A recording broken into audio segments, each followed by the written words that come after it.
भाजपचा हरियाणामध्ये तिसऱ्यांदा ऐतिहासिक विजय तर काँग्रेसला अपेक्षित यश मिळवण्यामध्ये अपयश।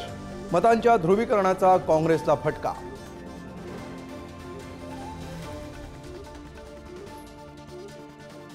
जम्मू काश्मीरमध्ये काँग्रेस आणि नॅशनल कॉन्फरन्सला बहुमत, भाजप आणि पीडीपीला मोठा धक्का।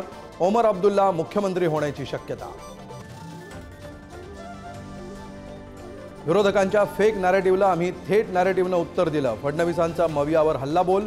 हरियाणानं पहिली सलामी दिली, महाराष्ट्र दुसरी देणार, फडणवीसांना विश्वास। हरियाणामध्ये काँग्रेसचा सुपडा साफ। येणार म्हणत काँग्रेसनं गुडघ्याला बाशिंग बांधलं होतं। उपमुख्यमंत्री अजित पवारांची खोचक टीका।